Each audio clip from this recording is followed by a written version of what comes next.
الحكيم اللهم انفعنا بما علمتنا وعلمنا ما ينفعنا وزدنا علما وبعد.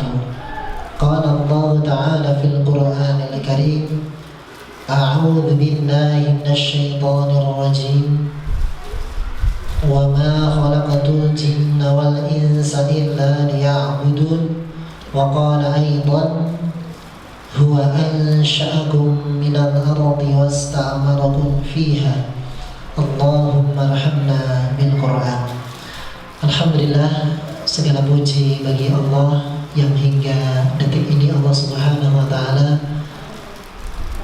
semakin mentenagai kita untuk membersamai mendidik putra-putri kita dengan terus belajar. Yang semoga semangat kita untuk terus belajar semakin memantaskan diri kita untuk dipilih menjadi wasilah tumbuhnya putra-putri yang salih salihah. Allahumma amin. Hingga bertumbuh menjadi pribadi muslih muslihah, hebat, bermanfaat sesuai potensinya. Yang semoga makin kita semangat belajar, makin kita bisa menghadirkan pendampingan terbaik buat mereka hingga mereka bisa menghasilkan karya yang bermanfaat hingga lintas zaman. Allahumma amin. Dan salam salawat tersurah kepada Nabi kita tercinta Nabi Muhammad sallallahu alaihi wasallam. Baik ayah bunda, abi umi yang dimuliakan oleh Allah Subhanahu wa Ta'ala, dan pada kesempatan kali ini kita akan membahas tentang tips bagaimana mendidik anak salih salihah, bahkan muslih muslihah sesuai dengan pendidikan, ya, metode pendidikan karakter nabawiyah. Artinya sistem pendidikan yang itu diambilkan dari Quran, kemudian hadis, kemudian athar para sahabat dan kitab-kitab para ulama yang terkait pendidikan terutama, dan juga metode pendidikan modern yang tidak bertentangan dengan syariat. Nah, di sini kita akan ambilkan bagaimana tips menuju kualitas hidup pada putra putri kita, bahkan termasuk diri kita. Ya. Tips yang pertama langsung saja, yaitu menetapkan tujuan pendidikan. Jadi poin pertama dan utama yang harus clear di awal adalah apa tujuan kita mendidik anak kita. Kita nyekolahin itu untuk apa? Jangan sampai kita nyekolahin anak kita karena memang sudah usianya sekolah. Kasihan, malu yang lain sekolah, dia tidak sekolah gitu ya. Atau misalnya karena memang pokoknya sekolah daripada tengok gitu. Ampun ya. Maka ini harus jelas. Ibarat orang mau bepergian itu mau kemana harus jelas. Ada orang pergi ke terminal Solo, ditanya, Pak mau kemana? Pokoknya numpak bis. Ya, pada kan itu sami kali pokoknya sekolah. Nah, di ana ning Surabaya, Jakarta, apa ning endi kan gitu. Yes, pokoknya numpak sing kok gampang gitu. Akhirnya yang terjadi apa? Harusnya kalau sudah jelas tujuannya, oh saya ke Surabaya, ya sudah, lewatnya semana? Sragen, terus Ngawi, mana lagi? Madiun, terus Ngawi, Madiun. Begitulah Jawa Timur kan gitu. Jangan sampai ketika tujuan gak jelas sehingga bingung, ke kanan nyetan ulon padahal ngidul, gitu kan? Kanan timur barat padahal ke selatan. Sehingga sampai pendidikan S1 itu nggak nyampe-nyampe tujuannya. Paling memaknil munggai mau siji lah paling. Nah, ini ngapunten kula kan bahasa Jawi paham dong mboten iki. Paham ya? Nggih, kula campur-campur niki ngapunten. Jadi kalau sudah jelas tujuannya, oh titiknya Surabaya, berarti kenceng lawan lurus, ngetan terus, ora menggak boten kanan kiri. Kadang seringkali pendidikan itu begitu, ketika nggak jelas, yang penting sekolah, nek ora sekolah yo isin wong wis gede, gitu kan. Nah, yang isin, maka yang terjadi pendidikan itu hanya menyibukkan mereka dengan kegiatan. Hanyalah kumpulan aktivitas yang menyibukkan mereka dengan kegiatan. Yang penting obah. Maka mau dibawa kemana itu kadang nggak nyampe-nyampe.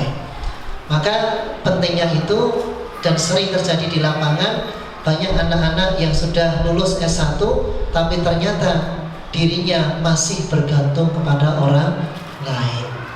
Kadang apa buatan? Kadang ya. Dari wisuda tapi makan masih minta orang tua. Itu masih di level berapa? Level 2. Padahal untuk perjalanan balik itu sudah harusnya level 3. Balik itu usia berapa? Maksimal 15. Yang paling cepat 12, tapi sekarang beda. 10 tahun sudah balik, 9 sudah balik. Maka balik itu sudah harusnya level 3. Kok sampai lewat jauh dari balik ternyata masih level 2. Maka kita harus paham apa itu tujuan pendidikan. Maka tujuan pendidikan itu sebetulnya ada 2. Nah, di manakah tujuan pendidikan yang harus kita buat? Napa Pak Bu Abi Umi? Nyekel lagi komputernya kan segini apa? Biar bingung ya. Ya pakai bikin pinter hafalan nih ya, terus pinter apa kan segini apa ya? Nggih. Tadi biar salihah itu yang pertama, harus clear dulu. Jadi makin lama belajar anak tambah makin lama belajar anak tambah solih. Dan itu pertama. Maka sesuai dengan tujuan penciptaan manusia. Maka tujuan pendidikan yang tepat itu adalah ketika menyandarkan tujuan pendidikan pada tujuan Allah menciptakan anak kita. Jadi anak koki diciptakan oleh Allah untuk apa?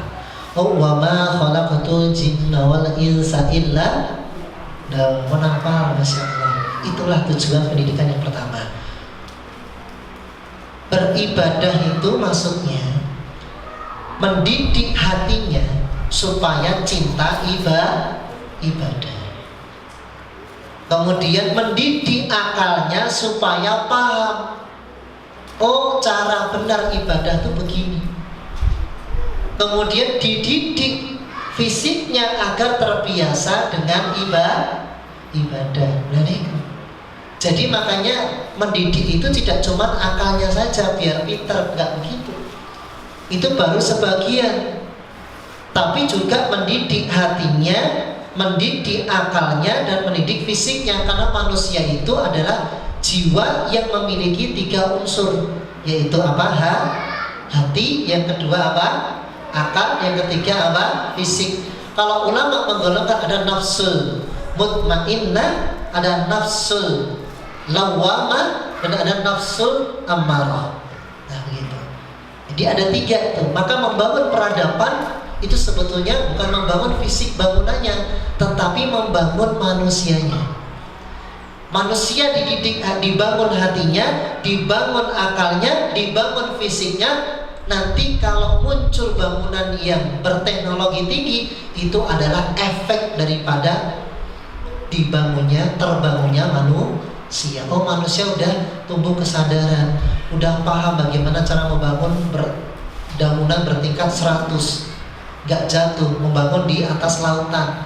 Kemudian dia juga sudah membiasakan diri dalam itu sehingga ahli. Maka fisik itu adalah cermin dampak daripada manusia yang terbangun. Maka membangun peradaban itu membangun manusia sebetulnya. Kalau bangunan itu baru 30%-nya. Maka kita didik anak kita supaya apa? Bukan kaya itu bonus. Harta itu bonus, tetapi yang kita didik adalah tadi apa? Hati, akal dan jasad atau fisik.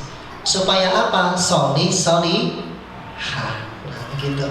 Jadi coba bangun hatinya supaya cinta ibadah. Nah, bangun akalnya, didik akalnya, coba ulangi, supaya paham. Nah, oh ini ibadah yang benar, ini ibadah yang salah. Didik fisiknya supaya terbiasa dalam ibadah, dalam kebaikan. Nah, maka tiga-tiganya kita didik. Oke, nah itu nanti kalau sudah begitu maka solihah. Nah, kemudian yang kedua, tujuan penciptaan Allah itu tadi ini, Allah menciptakan anak kita dalam rangka untuk beribadah. Nah, maka targetnya menuntaskan cinta agar terhadap ibadah, terutama ibadah yang wajib. Fardu ain itu menjadi prioritas pertama untuk menuju solih. Dikatakan solih itu kalau sudah sholat 5 waktu, sudah berbakti kepada orang tuh, gitu ya, dan menguasai ilmu-ilmu yang hukumnya wajib. Jadi derajat solih-solihah itu terbentuk kalau apa? Ini satu, menuntaskan yang wajib dengan penuh kesadaran. Yang kedua adalah menuntaskan segala keterampilan dasar hidup yang dibutuhkan untuk tidak mengganggu dan bergantung kepada orang lain. Nah begitu. Contoh misalnya toilet mandiri, itu hukumnya wajib atau batal? Wajib. Karena kalau dia masih dicebokin orang tuanya, berarti dia belum solihah. Paham ya? Nyapu ngepel wajib atau batal? Wajib, karena itu dibutuhkan untuk bisa berbakti kepada orang tua. Matematika ngitung penjumlahan, pengurangan, perkalian, pembagian, calistung, wajib atau batal? Wajib, karena kalau itu nggak bisa dikuasai anak kita nggak berakhlak. Paham maksudnya? Jika edit 10.000, kemudian buat belikan le toko no kecap regane 7.000, disusui 1.000 meneng, wae dia mendolimi yang tidak berakhlak pada siapa? Orang tua. Harusnya orang tua menerima berapa? 3.000. Karena nggak bisa hitung-hitungan, dia terima cuma 1.000, maka nggak bisa hitung-hitungan, itu tidak berakhlak. Berarti belum solihah. Nek belum bisa Pitagoras, niku boten tetap solih. Paham ya? Kok anakku ra iso rumusé akar pangkat 3, boten dosa. Paham ya? Karena masih berakhlak walaupun nggak bisa akar pangkat 3. Paham Bapak Ibu? Paham ya? Oke, jadi kita bedakan. Maka pertama tadi kita solihah. Pertama apa tuh? Bangun kesadaran. Ulangi. Tumbuhkan kesadaran. Nah, itu dulu. Tumbuhkan kesadaran. Kemudian yang kedua adalah tuntaskan yang wajib. Yang wajib baik dalam ibadah, sholat, baca Quran dengan benar. Kemudian yang kedua, keterampilan dasar hidup. Yang itu wajib dikuasai, kalau tidak dia termasuk pribadi yang tidak berakhlak. Google Map ini wajib buatan sekarang. Istri saya nggak bisa Google Map, langsung Umi yang pandu api keblasuk rapopo, mana tambah suwe goncengan karo Umi kan mana? Google Map wajib atau buatan? Wajib. Kalau tidak menguasai Google Map, masih bergantung kepada orang lain, gimana betul? Itu belum soleh. Gimana betul? Dadak ono kancer-kanceri. Kan nek sakniki akhirnya ya Sherlock kan ngoten. Nggih ngoten. Nopo dadak ngeterke kok ono perapatan belok kanan, bagi kok kira 100 meter kok belok kiri. Oleh ono pas gitu. Ruwet mesake. Mengganggu ke orang lain. Mengganggu. Wis aku iki kudune wis Sherlock wis iso kok dadak nerangke iki kudune aku iso ngene entek beneran. Mengganggu ke orang lain. Mengganggu, maka belum solih. Maka ada materi-materi yang wajib pada HP, tapi tidak semua. Paham ya? Baik, itu yang tugas kita. Nah kalau solih kan gampang. Solih-solih itu gampang. Maka itu syarat minimal masuk surga selama tidak syirik kepada Allah, tidak menyekutukan Allah maksudnya. Tidak menyekutukan Allah, tidak menjadikan selain Allah sebagai sesembahan. Itu yang pertama, kok tuntas yang wajib dan tidak bergantung kepada orang lain, tidak mengganggu orang lain, maka itu tiket masuk surga.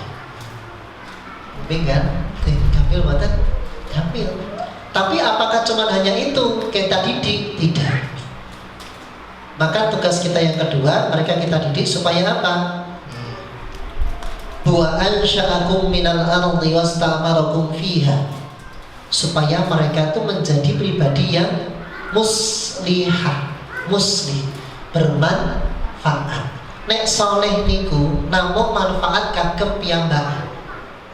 Dia cuma bermanfaat bagi dirinya sendiri, tidak lagi bergantung kepada orang lain, tidak pula mengganggu orang lain. Tuntas segala kewajiban niku soleh, solihah. Tapi kalau hanya soleh-solihah, maka dirinya sendiri yang merasakan manfaatnya. Maka yang kedua kita didik supaya muslihah nih. Huwa ansha'akum minal ardi. Dia Allah yang menciptakan kalian dari tanah, dari bumi. Untuk apa? Wasta'marakum fiha nih. Untuk apa? Bisa memakmurkan bumi dan seisinya. Nah begitu. Ya begitu. Nanti kalau memakmurkan itu bermanfaat bagi manusia, bermanfaat bagi tumbuhan, bermanfaat bagi hewan, bermanfaat bagi alam semesta apapun yang Allah ciptakan di muka bumi ini. Masya Allah, itu yang kedua. Kenapa?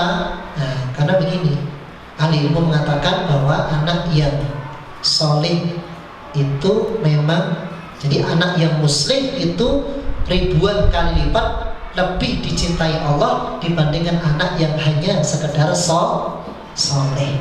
Maka soleh itu hanya aman untuk dirinya sendiri, tapi kalau muslim dan soleh itu berarti aman bagi dirinya juga aman bagi orang banyak. Adanya dirindukan karena bermanfaat. Nah, maka kalau kita pengen ribuan anak kita dicintai Allah, maka syaratnya ada soleh dan muslim. Nah, levelnya begini Bapak Ibu, ini urutannya. Kalau di metode ahli, ya, misalnya pakai kan gitu ya di sini, itu ada level 1 sampai level 4 sampai level 6, bahkan di sini di kualitas hidup itu ada levelnya.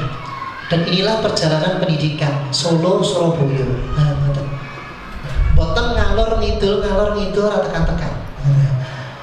Udah menghabiskan biaya banyak, tapi nggak nyampe baru di level 2. Kadang nama boten. Kuliah ini melarang obatnya. Oke, larang. Sekolah ada yang larang.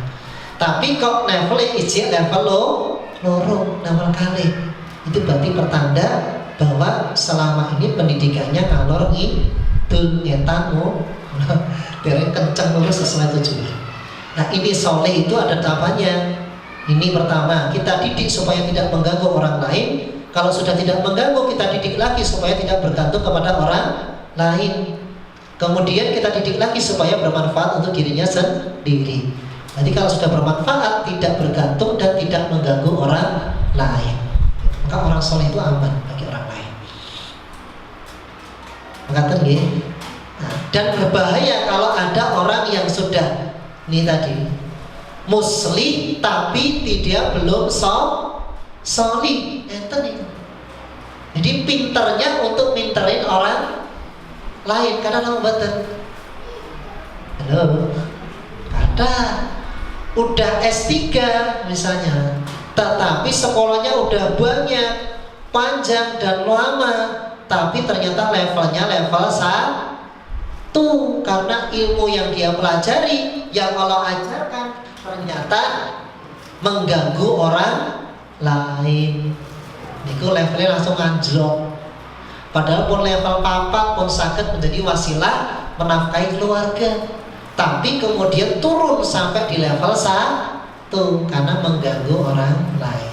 Kata nggih, paham nggih Bapak Ibu hari ini? Nah, maka kita didik itu supaya begini. Bahkan nanti anak itu akan terus belajar seumur hidupnya, menjadi pembelajar seumur hidup, agar supaya apa? Meluas manfaatnya.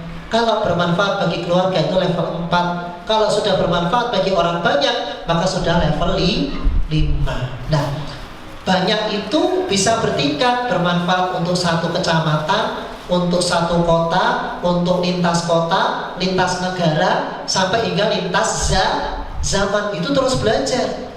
Gak bisa hanya selesai kuliah, selesai belajar di sekolah, langsung bermanfaat terus tanpa belajar.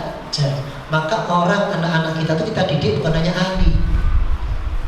Justru yang pertama itu bukan ahli dulu.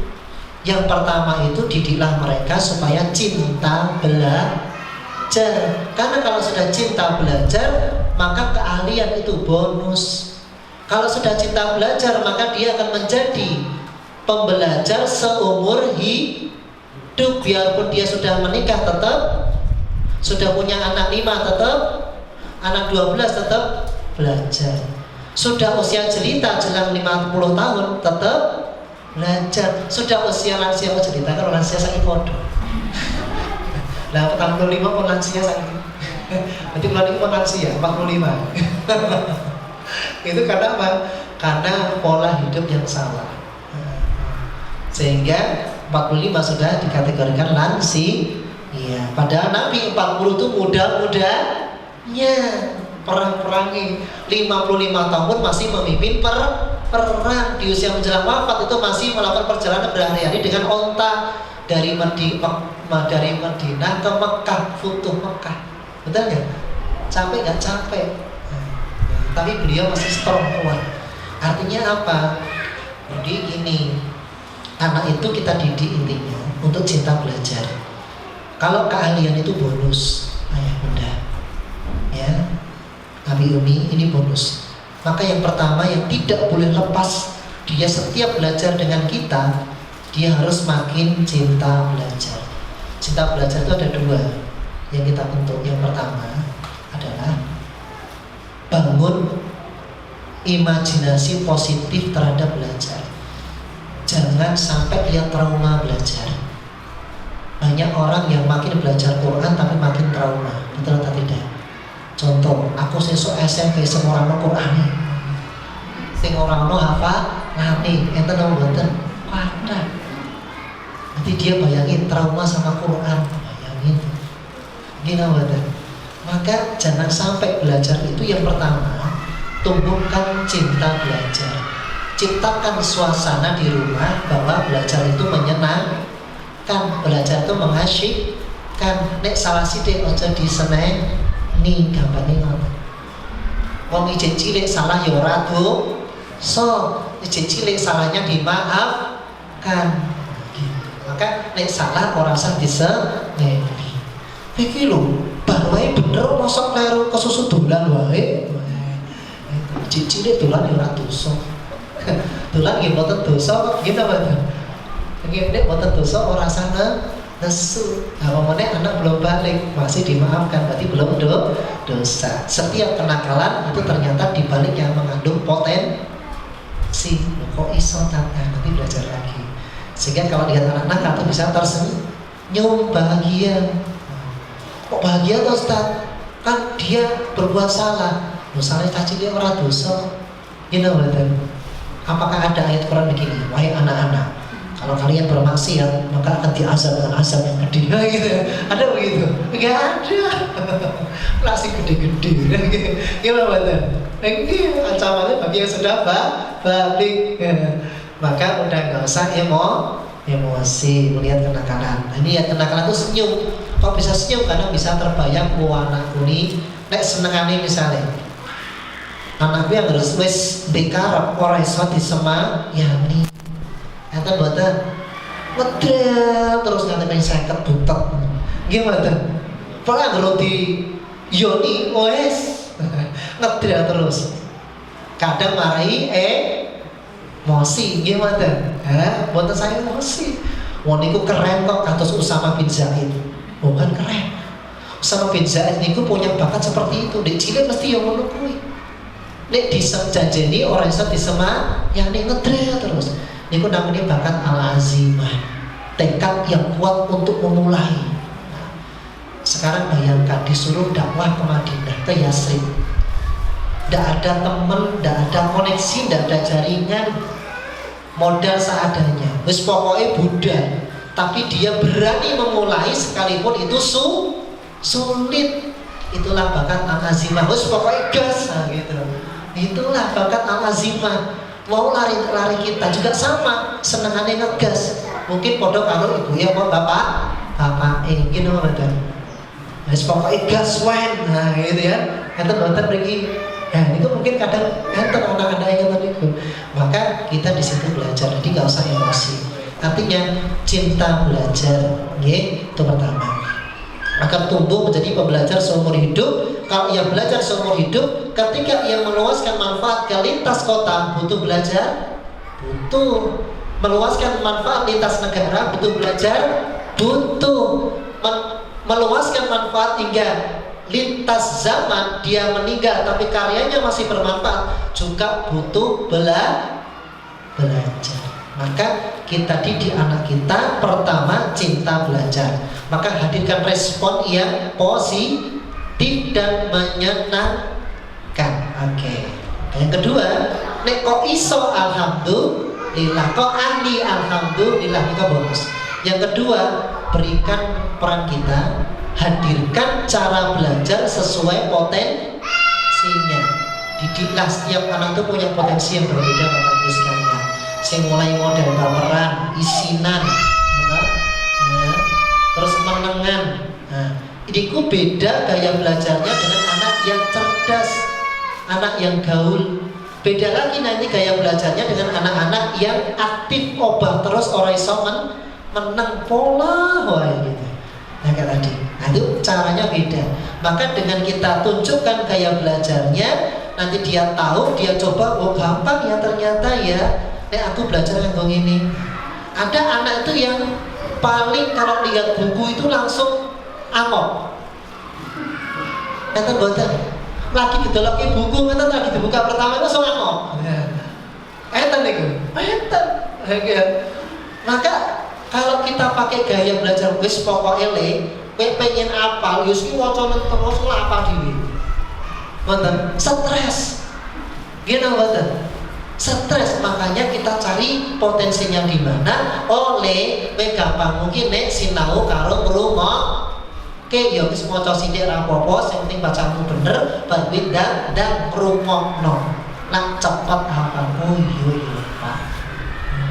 Jadi terasa mudah belajar, karena belajar terasa mudah, dia mudah tumbuh cinta belajar. Oh, niku wow. Suasana yang menyenangkan kok dipraktekke yo gampang, karena banyak anak stres belajar tuh karena dia belajar salah satunya tidak mendapat respon yang baik dari orang di sekitarnya. Salah sidik diseneni, bener oke salah siji diseneni sing ketok salah.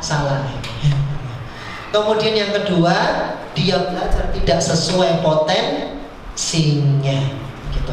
Atau dia belajar tidak sesuai usianya, atau dia belajar tidak sesuai dengan bakatnya. Nah, begitu. Ini jadi terasa stres dalam belajar. Nah, kemudian berikutnya, inilah solusi untuk mencapai didik terus dievaluasi. Tiap tahun Bapak Ibu mulai ngevaluasi. Tahun ini anak saya didik. Tahun besok ada raker. Oh, di keluarga juga ada raker. Nek orang rakel. Rapat keluarga. Suami istri bahas. Pak, Bu. Mimi, dek iki jana dhewe didik ning omah ya di sekolah ki. setahun iki kira-kira anak dhewe iki piye? Wis lulus belum level 1 kan? Gimana tuh? Oh, proses, udah ada peningkatan. Memang belum sepenuhnya, sudah mulai dari perkara ini sudah tidak mengganggu lagi. Weh, meningkat kan gimana tuh? Terbeda dia setahun berikutnya. Oh, nek ngomah ki jane wis bener ra karo sekolah, jujur beda. Sekolah wis bener, nek ngomah durung bener. Maka dicocokkan. Mungkin ada yang salah, mungkin ada yang kita belum paham, data parenting. Oh begini ternyata ya, yang penting itu bukan ahli dulu, tapi cinta belajar dulu. Ahli itu bonus. Oh ternyata kalau konsepnya, ya wes. Maka belajar itu harus menyenangkan. Nah begitu, masih terus begitu. Kemudian berikutnya yang tidak kalah penting, peran kita untuk yang pertama ini PR di seluruh pendidikan. Hampir di zaman sekarang itu, apa itu? Tumbuhnya kesadaran. Gini apa badan? Sholat dioyak, dioyak, gini apa badan? Saya kuliah kadang apa badan kata niku? Kada. Wis balik jauh, nek sholat izin dioyak. Oh ya, niku berarti belum tumbuh kesadaran. Nek sinau dadak dioyak, oh ya, nek dinasehati niku angel, gini apa badan?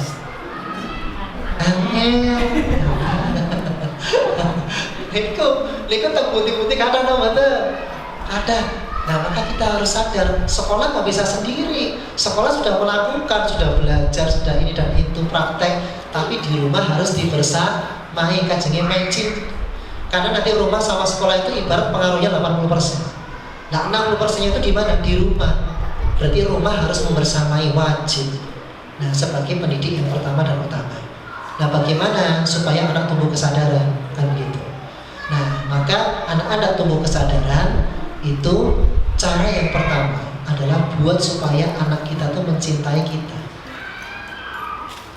Coba, apa sih manfaatnya kalau tumbuh kesadaran? Coba, jika tumbuh kesadaran, ya, mudah diarahkan. Nah, ciri-cirinya mudah diarahkan itu satu, mudah mengikuti. Coba ulangi, mengikuti kebaikan kita. Yang kedua, mudah dinasehati. Nah, gitu. Nah, itu ya. Itu ya, C-nya mudah di. Yang ketiga, mudah diperintah. Lagi minimal nek diperintah kok nggak mampu menjalankan DIIC. Gitu. Bukan takut, tapi dia mampu. Jadi jalan gitu. Gitu ya. Jadi dia malu minimal ketika tidak menjalankan. Nah ini pengen apa buat kadang keterangan tadi mudah dinasihati pengen, mudah mengikuti kebaikan kita pengen, mudah diperintah pengen. Masya Allah. Caranya pertama, buat supaya anak mencintai ayah dan ibunya. Minimal salah satunya dulu. Memang selama ini belum cinta sama amputnya mau. Nek lari dinasihati itu sudah tidak angel, berarti tanda sudah cinta. Nek kok anak dinasihati kisah angel, berarti tanda belum cinta. Paham ya? Gampang kan? Kok anak dikandani si angel, berarti tanda belum cinta. Ini banyak orang tua, pasti orang tua itu mencintai anaknya. Ini apa badan? Pasti apapun dikorbankan, harta, waktu, tenaga, semua. Tapi ternyata banyak anak yang belum mencintai orang tuanya. Banyak anak yang belum merasa toh. Padahal faktanya sudah, tapi dia belum merasa disayang, dicintai oleh orang tuanya. Kalau dia sudah mencintai orang tuanya, biasanya dia mudah mengikuti kebaikan orang tuanya. Apa yang sering tampak pada ayah bunda yang dia sering mengikutinya. Contoh misalnya ketika masih baby seperti itu, ya, ini kan begitu disentuh gitu ya, dipeluk, bahkan kenakalannya dia tidak membuat kita marah. Mungkin apa badan? Iya. Nah, itu ketika nanti terus begitu terjaga. Ketika kita sholat, tiba-tiba dia ikut, padahal ada yang nyuruh, tidak. Dia sudah senang mengikuti apa yang orang cintai. ciri kalau orang sudah dicintai itu adalah dia mudah mengikuti. Contoh misalnya anak suka Superman, seneng kalau Superman udah cinta, itu kon milih kelambi, itu milih antar gambar Superman ini apa Dragon Ball ya apa baju muslim. Sing ono Superman ini karena sudah cinta sama Superman. Nah sama, kalau sudah cinta sama orang tuanya, dia akan mengikuti apapun yang sering tampak dan dibanggakan oleh orang tuanya. Kalau orang tuanya sering sholat, anak segini cinta, dia akan deloso itu sujudnya. Iya, tapi beda nek wis metu adi. Gitu betul. Betul atau tidak? Nah, mulai itu. Dikandani malah ya, gitu ya. Maka tugas kita adalah membuat mereka cinta. Ada anak lebih nurut temannya daripada orang tuanya. Yang nama betul. Berarti dia lebih cinta temannya daripada orang. Itu bukti bahwa orang tuanya belum dicintai. Padahal faktanya orang tua sudah mencintai. Dan fakta menunjukkan anaknya betul-betul dicintai. Tapi dia belum merasa masalah. Dia belum merasa diperhatikan. Dia belum merasa dicintai, belum merasa disayang. Karena yang saya mau cinta itu muncul dari kekaguman. Wis kagum maka dia mencintai. Dan kekaguman itu muncul dari merasa dicintai, mau merasa disayang, merasa diperhatikan. Nah, begitu. Maka tugas kita itu, Bapak Ibu sekalian. Nah, bagaimana supaya membuat anak itu mencintai kita sehingga dia sampai nawakana? Ini pembahasannya butuh waktu 1 jam. Jadi nggak selesai kalau dibahas. Nah, mulai dari mengenal anak kita itu tipenya apa, ya, potensinya sering ini orang gelem meneng, ya, sering ubah terus, ya. Kakendelen, nah gitu ya, mangkedantenan, ya. Atau tipe-tipe yang suka ceria, kemudian suka bergaul, suka anak atau anak yang cerdas, yang matematika tokcer, atau model yang tipe baperan, isinan, ya. Nah, begitu. Nanti kita cara pendekatannya berbeda. Nabi Muhammad SAW itu mendekati sahabatnya itu dengan sesuai potensinya, beda-beda perlakuannya. Maka belum tentu anak itu ketika ya dia sering pola itu semua senang dikasih hadiah. Mungkin dia senang, tapi belum tentu dia mencintai. Nah, maka ada yang mah gratis, dia malah sudah langsung lepok-lepok. Nah, gitu. Saya sudah merasa diperhatikan, merasa disayang, merasa dicintai begitu. Padahal kita nggak kasih hadiah. Ada hal-hal yang murah dan gratis yang tidak banyak dilakukan oleh orang tua. Nah, padahal itu bisa membuat anaknya itu langsung kagum, merasa disayang, akhirnya kagum, lalu kemudian mencintai. Kalau sudah mencintai maka dia sami'na wa ata'na. Nah begitu. Insya Allah akan kita bahas di lain kesempatan. Begitu kurang lebihnya. Intinya adalah tugas kita di rumah adalah agar soleh-solehah hingga muslim dan menjadi pembelajar seumur hidup. Pertama, tumbuhkan kesadaran. Pertama, tumbuhkan kecintaan kepada abi dan uminya. Yang kedua, tumbuhkan kecintaan kepada gurunya, karena gurunya itu yang paling sering menasehati, yang paling sering membiasakan ketika di sekolah. Orang tua yang kedua. Kemudian yang ketiga adalah pahamkan mereka sehingga tahu benar mana salah. Kemudian kalau sudah paham, sudah tumbuh kesadaran, baru dibiasakan dengan kebaikan.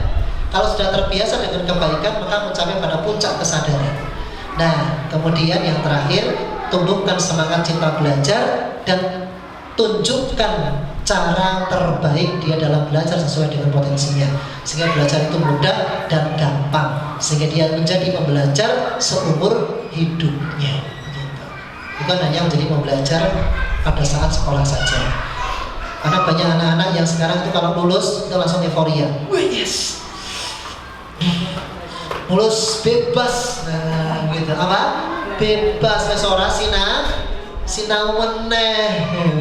Wah, berarti selama ini cara belajarnya salah yang ngajari ya, belum tepat saja, gitu ya. Oke, baik demikian Bapak Ibu sekalian, kita begitu untuk menuju soleh dan muslihah. Monggo langsung tanya jawab pada Anda biar lebih sesuai dengan yang dimaksud.